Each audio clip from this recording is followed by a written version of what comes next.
Salam.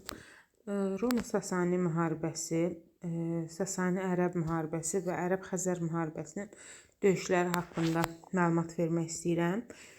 Bir də ərəblərin Azərbaycana yürüşü zamanı Ərdəbil ərazisində baş vermiş döyüşlər var idi.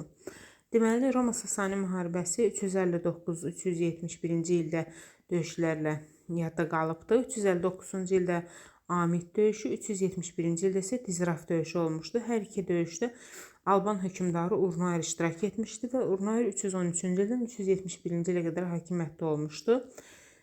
Amid döyüşündə Albaniya və Sasanilər qalib gəlmiş. Dizraf döyüşündə isə Albaniya və Sasanilər məğlub olaraq Utikol, Girdiman və Sakaşin vilayətlərini itirmişlər. 387-ci ildə isə Roma-Sasani müqaviləsinə əsasən Albaniya itirdiyi torpaqları geri qaytarmışdı. Daha sonra Sasani-Ərəb müharibəsinin döyüşləri haqqında danışaq.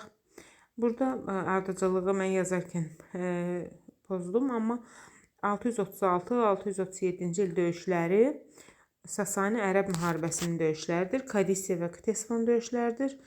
Kadisiyada da, Ktesfonda da Cavanşir iştirak etmişdi sərkərdə kimi, çünki onun hakimiyyətləri 642-681-dir. Və hər iki döyüşdə Sasanilər məğlub olmuşdular, amma Cavanşir burada yazdığım kimi qəhrəmanlıq göstərmiş və Sasani şahı onu hədiyyələrlə təltif etmişdi. Həmin vaxtda Sasani şahı 3-cü Yezdəgird idi.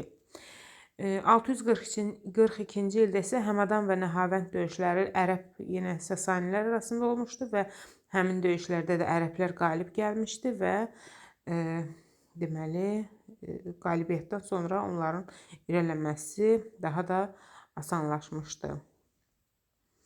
633-cü ildə ərəblər İraqı, bir də Şam ərazisini tuturlar. 639-da Qəzvini tutduqdan sonra 642-ci ildə Ərdəbilə yaxınlaşırlar və Ərdəbildə oranın hakimi olan İsfəndiyarla döyüşürlər. Vacrız və Cərmidan döyüşləri olur. Cərmidan döyüşündən sonra ərəblər təbii ki, burada da qalib gəlirlər. Cərmidan döyüşündən sonra onların Albaniyaya yolu açılır və Cərmidan döyüşündən sonra ərəblərin Albaniyaya yolu açılır və Albaniyaya daxil olurlar.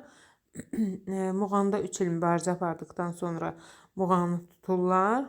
Eyni zamanda 644-də Tiflisdə tuturlar.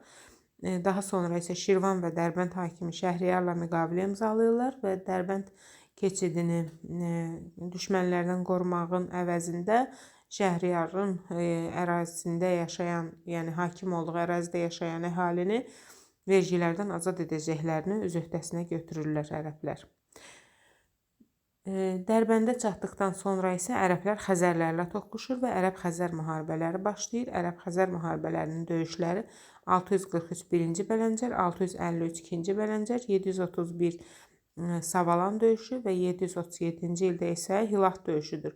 Hər üç döyüşdə ərəblər uduzurlar. Yalnız Hilat döyüşündə ərəblər qalib gələrək Xəzərlərin Azərbaycandan çıxmasına səbəbkar olurlar. 722-ci ildə isə Bələncər şəhəri ərəblər tərəfindən tutulur.